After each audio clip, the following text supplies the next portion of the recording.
You don't have to wait until your next dinner party or bumping into your neighbor while taking out the garbage cans to talk real estate. I'm going to do that for you here today in this video. It's because just recently I was asked to be on my good friend Darin Germyn's YouTube channel. We did a Zoom call as local agents talking all about the market and exactly what you should expect moving forward. So just a really quick introduction. On this call is obviously myself, Darin Germyn, who, believe it or not, was my realtor for a previous property that I sold, Kim Phillips, who's a local Cloverdale and Langley realtor as well, and Keith Roy, our resident Vancouver real estate agent. Now, really quick side note, I'm full disclosure, I've slept with two of these people, so not in the way you think, not in the way you think. Back when we were cheap, young real estate agents, we shared a hotel room. But anyway, these are my friends. Kim is also a good friend. I've traveled with her to Toronto for speaking engagements and stuff in the past. So you're about to get a bunch of really, really good information here. If you'd like to get even more great information about the Surrey and local real estate market, you can book a call with me right down below in the description right now. Please remember to subscribe. Also, click that like button to help me get this information out and these great realtor friends of mine out to even more people through the YouTube algorithm. And now, without any further ado, here's the great conversation I had with three friends just a couple of days ago. All right, everybody. Thank you for joining us on this recording today. We have got some of the top realtors from the BC Lower Mainland on this call today. And we're all here to discuss what's going on with the market. We're all seeing significant changes going on right now in the marketplace, whether it's through our listings or through our buyers. And we thought, what better way to help people in our databases, our potential clients, our future clients, our current clients, help understand and navigate what's going on by sharing some of the experiences that not only we, but other realtors in the community are having. And that's really what we're here for today. So whether you're thinking of buying a home, selling a home, investing in a home, this is going to give you some really good information to help navigate your plans moving forward and figure out what might be best for you. And then reach out to anybody on this call that can help you with what you need. So we've got some incredible people on this call. I'm so thankful for them all to be on here today. I'm, of course, Darin Germyn. I work with Macdonald Realty out of Surrey, BC. Top 1% Realtor, have a team that focuses mainly on Surrey, surrounding areas, North Delta, White Rock, Cloverdale, that sort of thing. We have got the wonderful and lovely Kim Phillips. Kim Phillips is one of the nicest people you are ever going to meet, and an incredible realtor. Kim, you've been selling real estate since 2001. Is that right? That's right. Yeah. Yeah, top 1% realtor team as well. And you focus primarily, it's kind of Surrey, Langley, Cloverdale type areas. Is that right, Kim? Yeah. Yeah. The Fraser Valley, Langley, Cloverdale, South Surrey. Yeah. Awesome. Yeah. So thank you, Kim, for joining us. We've got Steve Karrasch of Karrasch Real Properties. So Steve, you and I think started right around the same time. You're about 2007, 2008? 2008, you bet. So Steve runs a top performing real estate team as well. They do big volume. They focus mainly on the Surrey and surrounding neighborhoods as well. So Surrey, North Delta, White Rock, Langley. He'll drive out to Whistler if it's a really good listing. No, I'm kidding. He won't. But they run a great real estate team. Lots of awesome people on there, and very thankful to have you on the call as well, Steve. And then we've got our good friend, Mr. Keith Roy, who is a Vancouver realtor. He's here today to give us a little bit of a rundown on if they're seeing the same sorts of things happening in the Vancouver real estate market, put a little bit of a Vancouver spin on it. Keith runs a very successful real estate team in Vancouver and services the entire Vancouver area and surrounding areas. Been a top performing realtor for a long, long time, and a top performing team as well. And Keith, you've been doing it since about 2007 as well, right? And it looks like Keith is not on the call right now. So we lost Keith. We've lost Keith. You know what this is? You know what this is? We'll keep going. And when you know what this is, Darin? Back into the what's Darin, that? this is the high quality Surrey internet that's working, and that Vancouver internet is not working. That's right. That is totally true. So I'm sure he will come back and join us. But if you're from Surrey or surrounding areas, this is exactly what you're looking for. And Keith will be back when he's back. So let's get right into it. So we're all here today because we have noticed a pretty fundamental change going on in the market. I don't recall if I said this earlier, but between the three of us here and with Keith, we probably sold about 400 homes last year in total. And that's a really big sample set where, the interesting thing I always find, you guys, and you probably will agree with this, is we feel the market flow way before it ever hits the media, way before it hits the newspaper or the stat sheets or global news at 6 o'clock. And one of the things that we always want to do is help our clients be ahead of the curve. What's going on, how can they be successful, and what can we do to help them with? And we were all kind of feeling that same kind of thing going on in the market. We knew it was changing. We could feel it. I know a lot of our colleagues who aren't as fortunate to do as much business as us don't feel it. They have no idea this is going on. And I think as we march forward a few weeks into the future, you're going to start seeing this stuff hit global news, and you're going to hear more about it, which might impact the market even further. So we're here today to talk a little bit about it. Keith is texting me. He's going to be back on in a moment. But we've got some questions that we wanted to kind of jump into here. And Kim, if it's okay if I start with you. You run a huge business, Kim, and I'm curious. You work with a lot of sellers yourself. I know your other team members kind of do more of the buyers, but what are you really noticing that's happening with your sellers right now? Darin, firstly, what I'm finding is whether it be a condo, a townhouse, or a detached property, I mean, we're all doing the same thing. We are looking back, we're checking last week's stats. But what we're seeing, or what I'm seeing, particularly in all three of those areas, because in the past week I've listed and sold condos, townhouse, and detached properties. I'm finding that the numbers, or my properties, the numbers of offers haven't been quite as high. Last week, I had a detached house with a 2-bedroom suite, lovely home, and we had it set. We knew it was a long weekend. We had it set for actually offers. Well, yeah, offers today. Offers yesterday. And it came live on Tuesday evening. And we ended up getting 2 bully offers on Wednesday, sight unseen.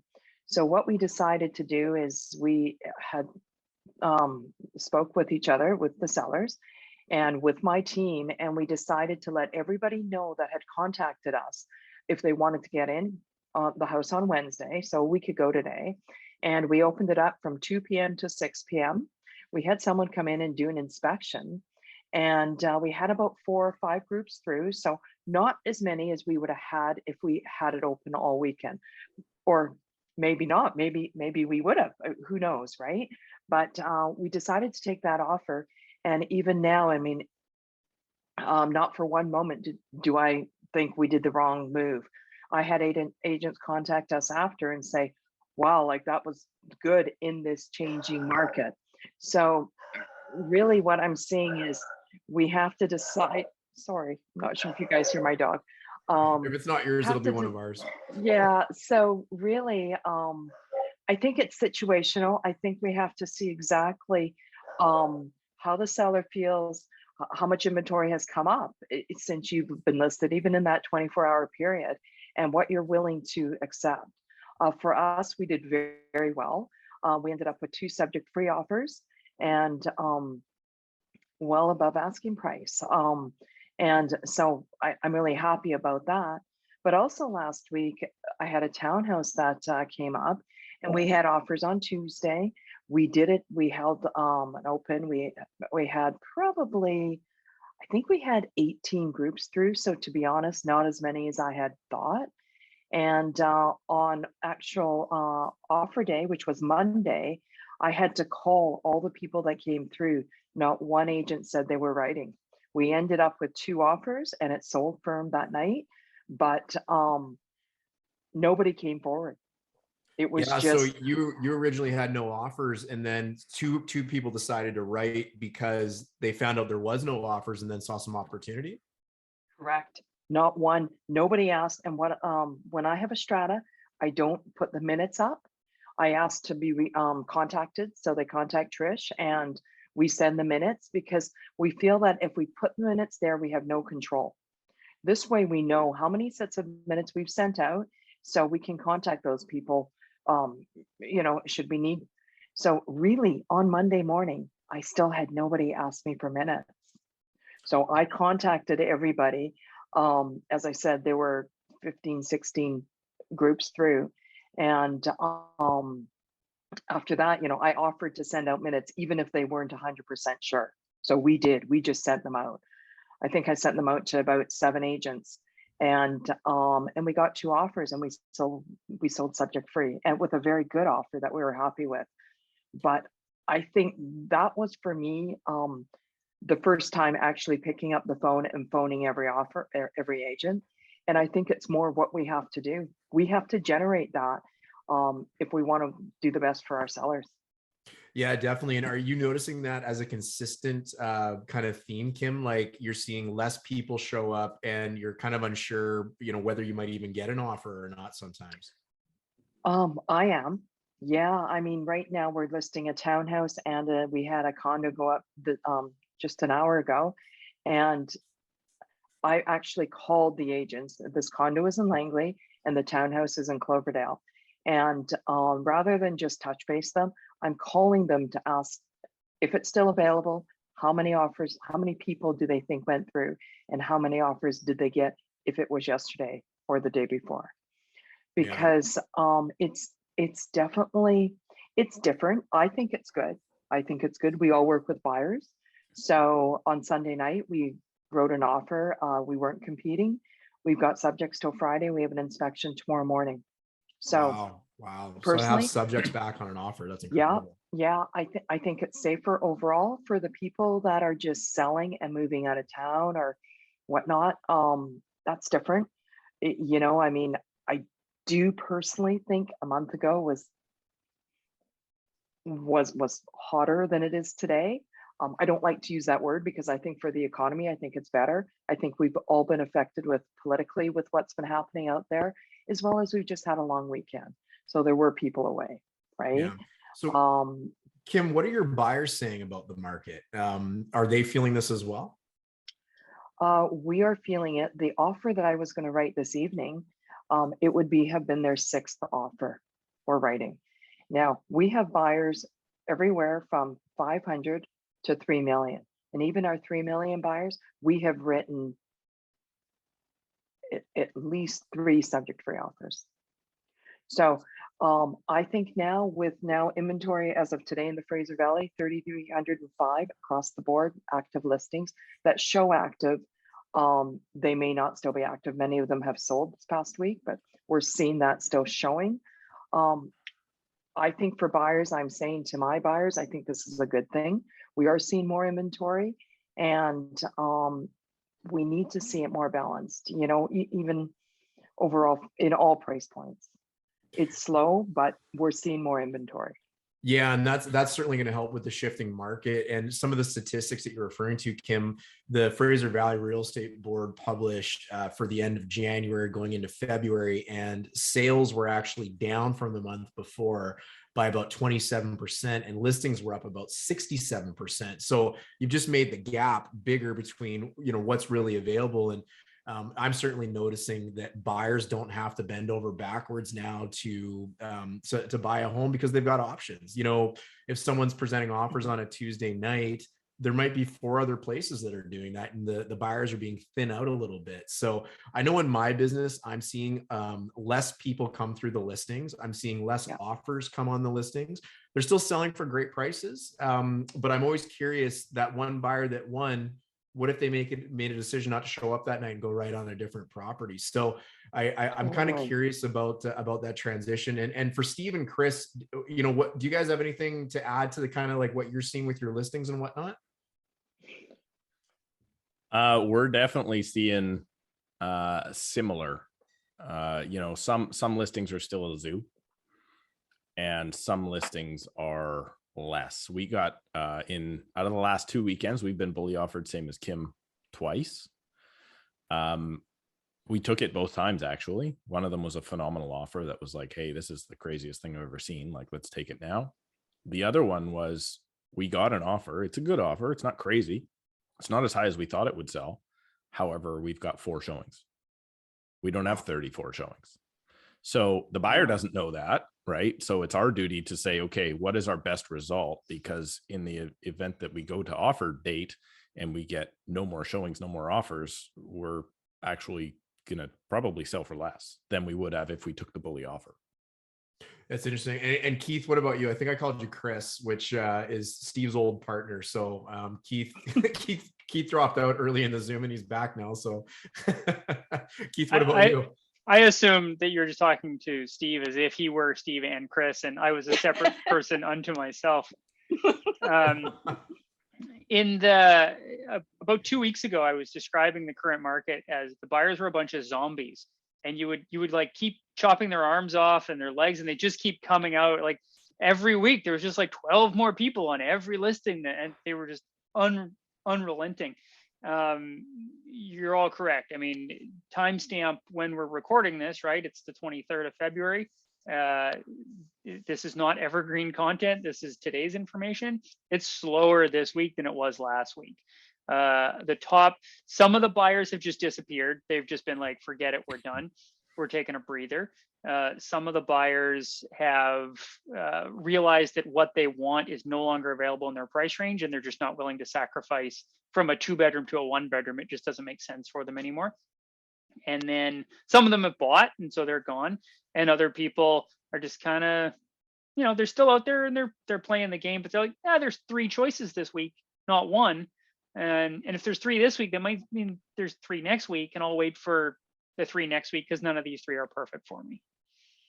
Yeah, definitely. Yeah, the choice is certainly changing the game, and probably in a good way for not only the market but also some buyers have a little bit of choice.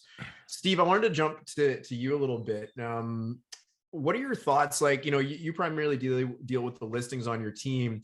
What are your thoughts for any of the home sellers out there, how they should maybe strategically start thinking about pricing their home? We've seen a big in a market like this where it's really quite busy, you see a lot of people choose to undervalue or underprice a home when it comes to the market. And the whole idea is you're going to get all the people that think that's what it's worth, and you're going to get the people that know what it's worth, and they're all going to put in bids. It's going to be a fairly quick transaction, a lot easier on the seller, and typically it's going to end up condition free, which is a nice result a lot of the times for the seller as well. So as we're starting to see this change, what are you advising your sellers, or where do you see it going that you'll be advising your sellers? I just lived this weekend, and I'll give you my example of exactly what went down. So we had a condo in city center, right? They're starting to be back what they were, dozens available each week. So you're looking at comparable 2-bed, 2-bath units. All of the sales are 6 to 610, all of them. The list prices vary from $399 to $550. Majority of list prices are $499. So I went to my guys. I said, listen, you got last 2 sales in the building are 602 and 602. So I'm all for pricing aggressively. For me, pricing aggressively at 602 and 602 is $599. 3 other listings came on the same week at $499. We had 4 showings, right? So I happened to show 2 of those showings happened to be when 2 of the other units were conducting an open house. None of those people booked showings on our listing, but there was a lineup of people to see $499. I just said, hey guys, they're not like, I literally, as I was there, I was like, I put out my open house sign in the hallway because it was literally like the unit across. And I was like, you want to come see this one too? So everybody's like, yeah, sure. And everybody understands that they're not going to sell that unit across for $499, but no one would book the $599. So they all came in and saw it. Now we ended up with 3 offers. 2 of those offers, and eventually the offer that got it, were scheduled showings, right? They were the serious people serious agents with the serious buyers that already booked the $599 because they knew not to play the game. The buyers are educated. The buyers are smart. I can't figure out why the agents are still playing this ridiculous game. Because as the market cools, you might not get that 600 offer next week when that guy is looking at his offers. By the way, he's looking at them in 10 days, not in 4 days, 5 days. He may only get 550, 560. He better make sure his client's okay with accepting that price. Now, we still got multiple offers, still got over the asking price, still set a new record high. I just don't understand why they went through the headache of 45 showings when, there's not going to be a sale under $600,000 for that unit. Yeah, that's interesting. So are you a proponent right now of kind of listing it in and around where you think the value is and just making it, easier on your seller and still producing a great result, but still going to sell where it's worth? I think a lot of those agents are going to start to get burned and have really tough conversations, because just 2 weeks ago, we were seeing properties in Surrey listed for 1.7, getting offers at 2.1, and the sellers are rejecting those offers and relisting their properties at 2.5. This is a stupid selling strategy. This is stupid. It makes no sense. So if you wanted 2.5, come on at 2.499 and maybe something. Well, I don't think the turnip truck is coming, but maybe, right? But you're wasting everyone's time being listed at 1.7 and not accepting 2.3. Yeah. And I'm wondering for everybody else here too, have you had the experience of listing a property? I call it sharp pricing. So it's worth $1 million. You price it at where you think it's going to sell. And Steve, I bet you were feeling this too, sweating the entire weekend, being like, where is everybody? Did we do this wrong? Like, why is my phone broken? What's going on? You still had a great result, but way less people coming in. And, it still worked out in the end, but strategy changed a little bit. You have to prepare yourself for the slowdown. Now, I still don't think we're at the peak. I don't. I think we've still got enough kind of froth and fluff there to keep us going for a little bit more. And don't forget, there's also agents. The average agent sells a house every 3 months, 4 months. So if that's the case, those agents still may be giving poor advice to their clients from a month and a half from December. And December was 250,000 over, unconditional, no matter what, to start.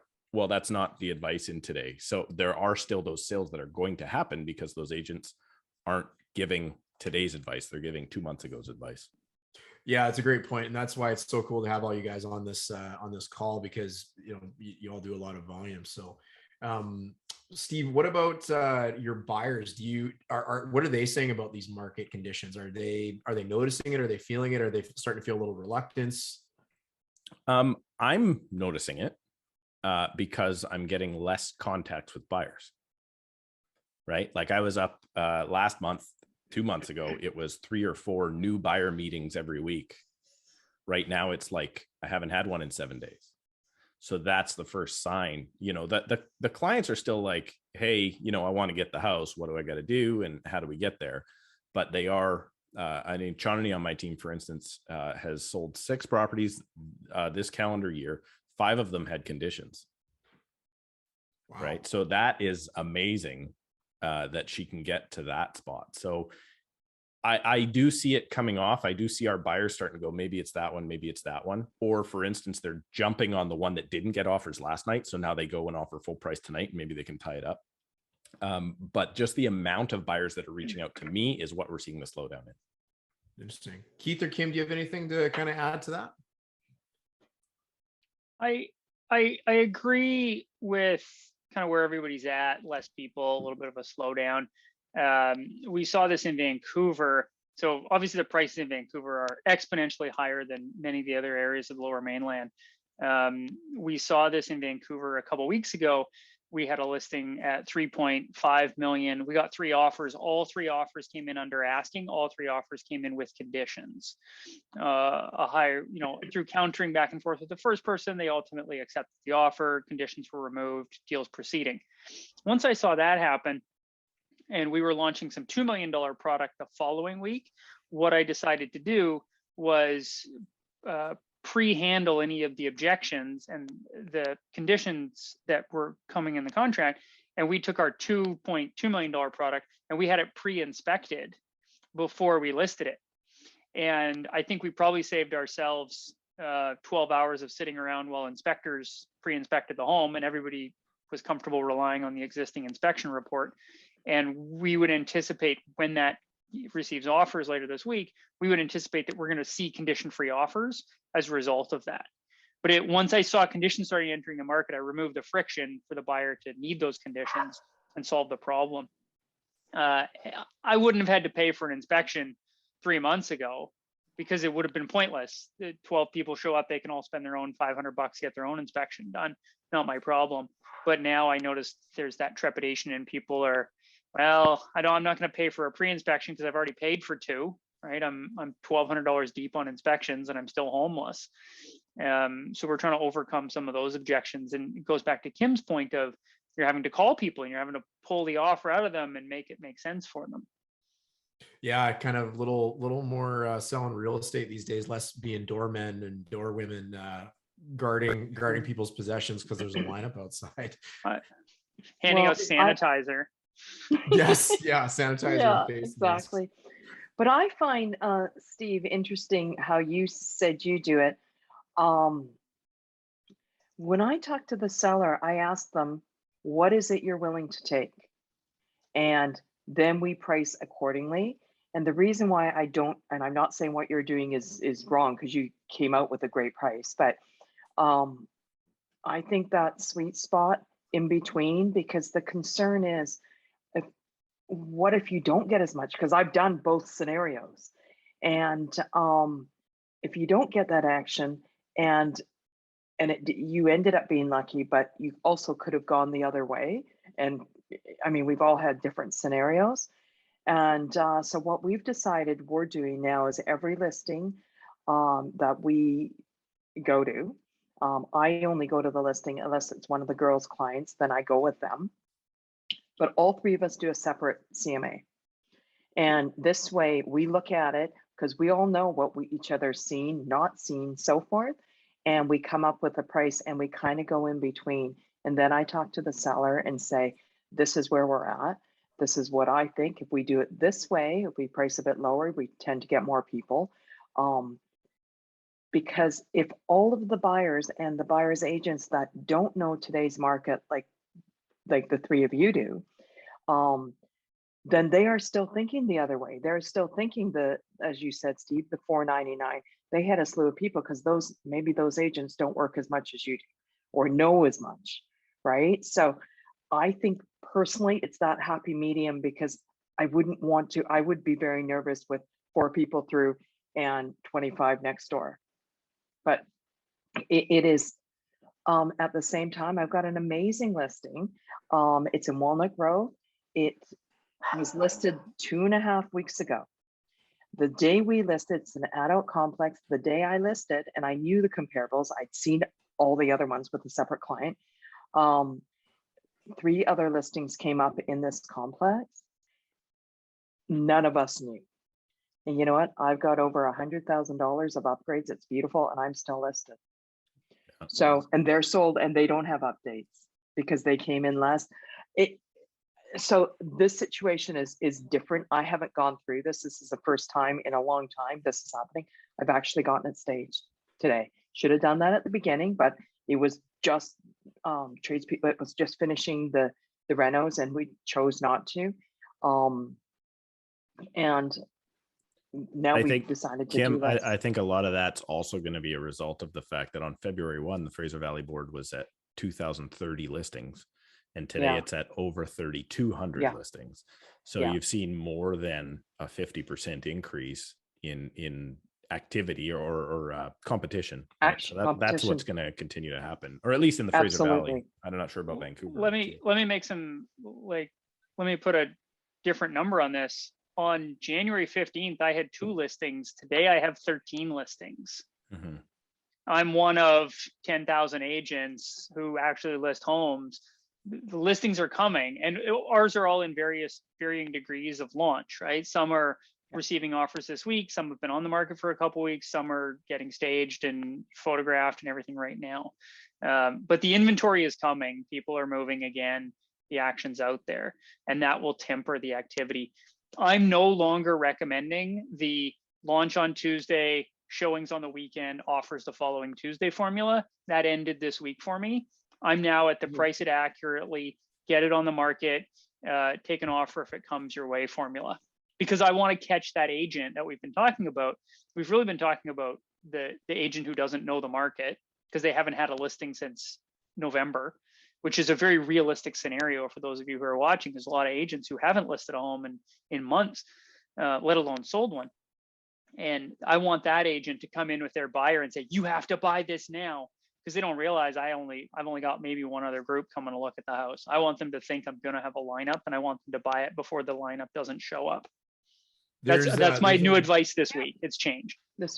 That's interesting. And I wonder if you guys have had this experience too, where you're just getting sent offers, because not every realtor is doing volume in this marketplace or even a sale yet in this marketplace. And I'm getting offers sent to me on my listings. There's one a couple of weeks ago, I call it the $75,000 mistake, because we weren't in multiple offers. I never suggested that we were in multiple offers. And I had an email sent to me with an offer on it that was $75,000 over asking price in no competition. And a simple phone call from that realtor could have completely changed the deal, right? Financially for their clients. So not only am I seeing a lot of people put these offers in like that, but Keith, you made a point too that's interesting. The whole offers on Tuesday night thing. Well, you've got 6 other people that are doing the same thing for similar style properties now. So you're just kind of splitting the playing field up, and you might not be the prettiest house on the block at that time or the best deal or whatever that might be. So we made the decision that we started doing either afternoon presentations or changing the date or even taking offers as they come, because you don't want to split that playing field up and lose that opportunity for your seller to get a really good offer from the highest bidder. Keith, I'm curious for you. So you seem like you're kind of echoing a lot of what's happening in the Fraser Valley market. Would you say your experience generally with both sellers and buyers in Vancouver is the same, similar? What would you say? Yeah, it looks like, again, in the last two weeks ago, it was rocking and rolling, and then there was a couple signs of cracks, and now it's really leveled out this week. There's more volume, there's more choice. Buyers are more discerning about what they're willing to purchase or not. And I'm hearing multiple offers that didn't happen, or multiple offers that were 1 or 2 offers when they were expecting multiples and they only got 1 or 2 and it finally happened. The difficulty has been consistently pricing. And I'll share this information with our viewers and the rest of you that I have on pricing. If you believe that you can work off comparable properties from December, you're wrong. We are in a fundamentally new market, and it's been fast moving. This market's gone through a whole up, down, sideways cycle in 6 weeks. It's just been fast and furious. So somewhere around December 15th, the real estate market slowed down, as it always does for the Christmas season. Realtors went on holiday, buyers and sellers went on holidays, everybody shut down. During that 3 or 4 week period, we entered into a black hole. And in that time, 21 days of human time passed for realtors, but somewhere between 4 months and 10 years of real estate time passed. And everything you believed to be true from December did not hold true in January. And that's where we saw all the crazy prices, where it was like, hold on, last year you couldn't give that house away, that condo away for $350, and this year it's selling for $440, like in a matter of 3 months later. It's because we had no comparables in January. When you're pricing your home in February, or now we're getting into March, you should only be looking at comparables from January and February. And I'm going to suggest that you should be at or slightly below those sales. I don't think we're on a continued trajectory. That 6 weeks of exponential growth is coming to an end. I don't think we're in for a plummet, because there's $300-500 billion of money sloshing around the economy that just raises the price of everything. Your groceries are up, so is the price of your real estate. But I don't think you should be pricing for exponential growth, nor do I think you should be looking at last year for pricing.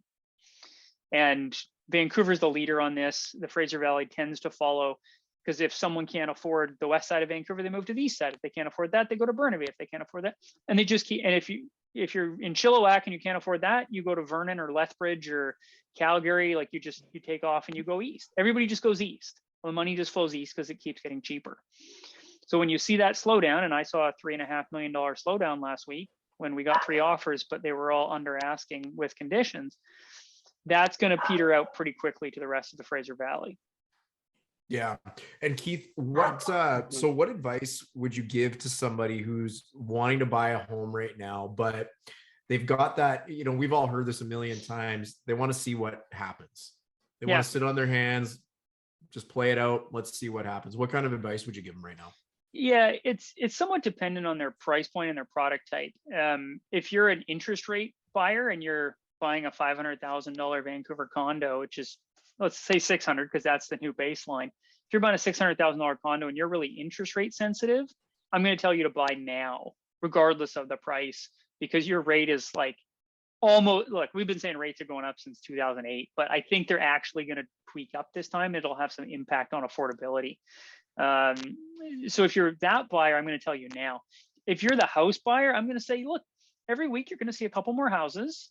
It looks like price acceleration has stopped. Maybe wait till you get an 8 out of 10. Whereas a couple of weeks ago, I was telling you to settle for a 6 or a 7. And if you get I mean, you're never going to find a 10, and it's rare you're going to find a 9.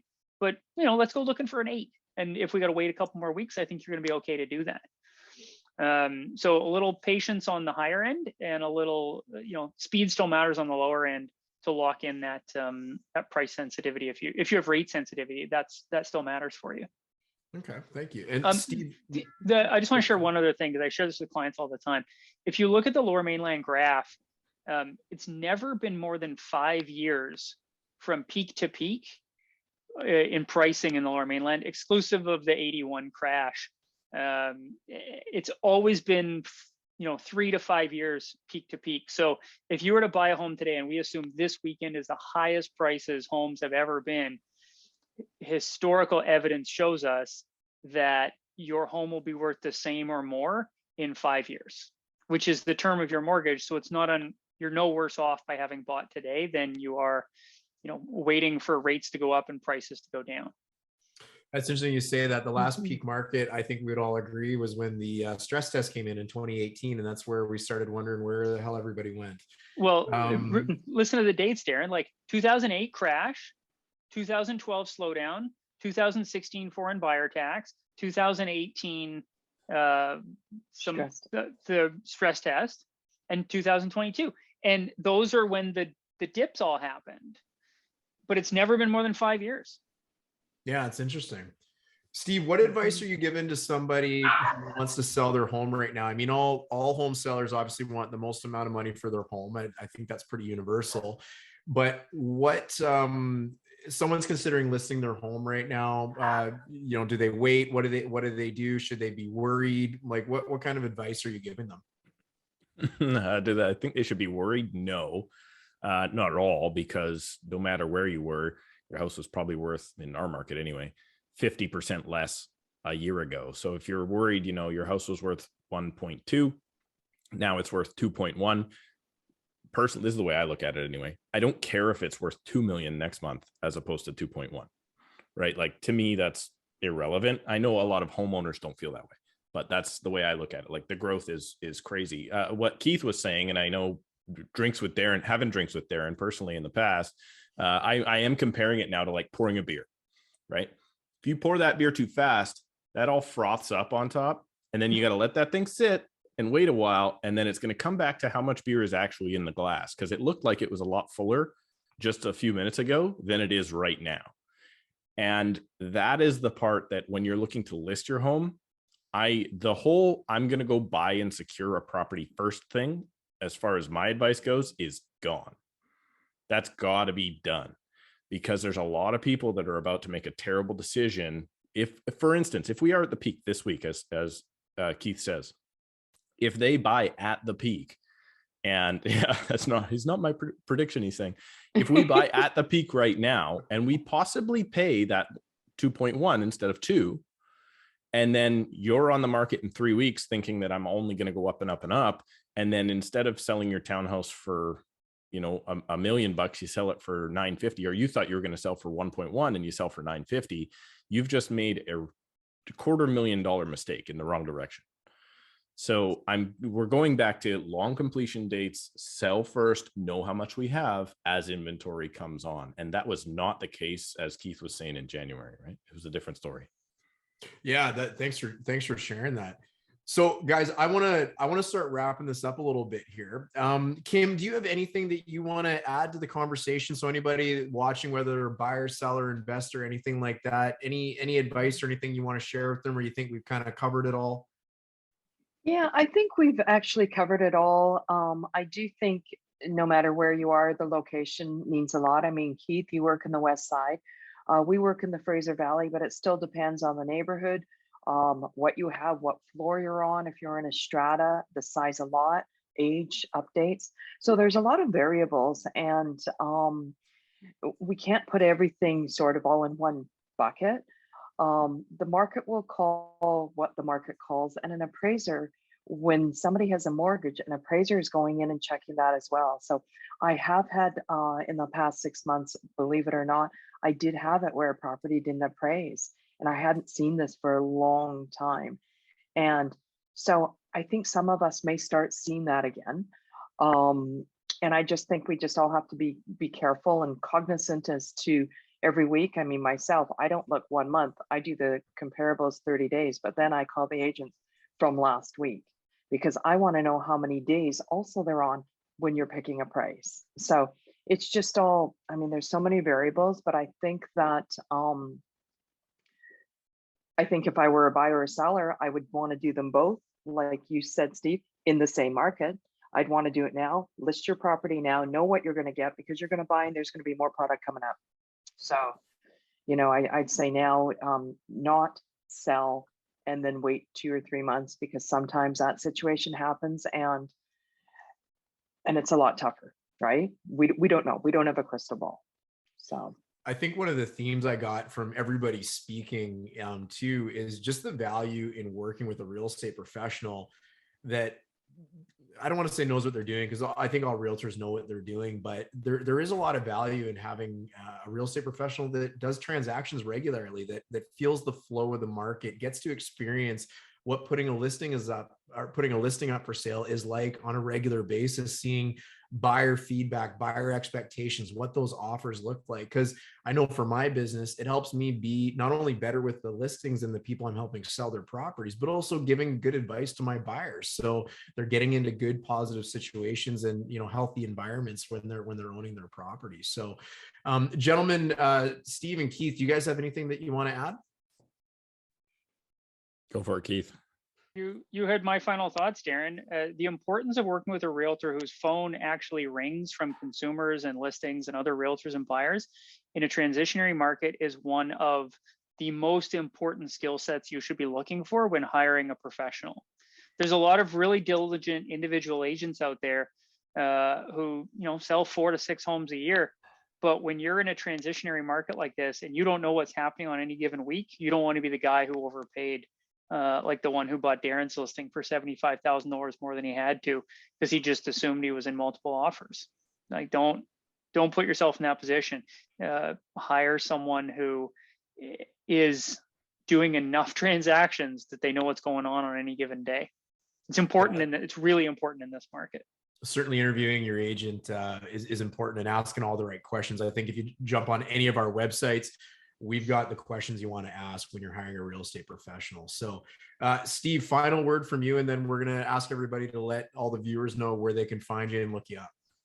I would just probably say don't freak out, right? Like everybody thinks like good time to buy, good time to sell, all that. Like I've never put that much thought into my own personal real estate.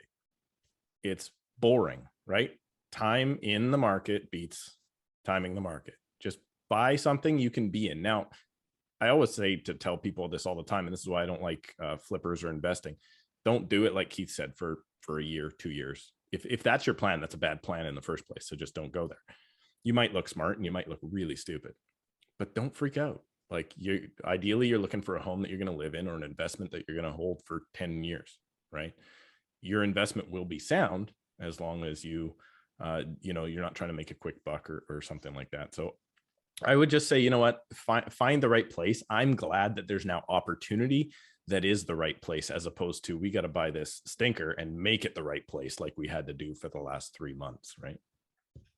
Yeah, that's great advice, Steve. You've dropped some good Steveisms. I'm going to call them on this video. So I'm going to add my own. I like to think of real estate like the tide, and we've all heard the saying that a rising tide brings up all boats. And and even if the tide goes lower, it's going to bring all boats down. And for anybody that's watching, it's all relative. And I think one of the most important things that I could suggest is if you're selling in a relative market, the key thing is you have to be in the market to be able to participate in that. So don't try and time the market if you're a first-time home buyer. As Keith talked about with the different peaks and values and whatnot, you're going to hold that property for a long time, and you want to get in the market because you certainly can't participate in it if you're not actively in it. So, Darren, yeah. I always thought of buying real estate as like riding the bus. So it's just to add this in there, it's just that little bit different. But sometimes you're waiting for the bus and it comes and it's full and you can't get on. And then sometimes two buses show up at the same time and you don't know which one to get on. And sometimes you get on the bus and it smells bad and there's a bunch of terrible people sitting next to you. But eventually you'll get on the right bus and you'll get where you need to go. And that's what buying a home is like in the Lower Mainland. That's a perfect way of summing it up. And sometimes that bus floats, apparently. Yeah. Kim, my friend, if for anybody watching, if they want to track you down, how do they get a hold of you? Where do they go to find you? You could Google me, Kim Phillips, Personal Real Estate Corporation, or Kim Phillips Team.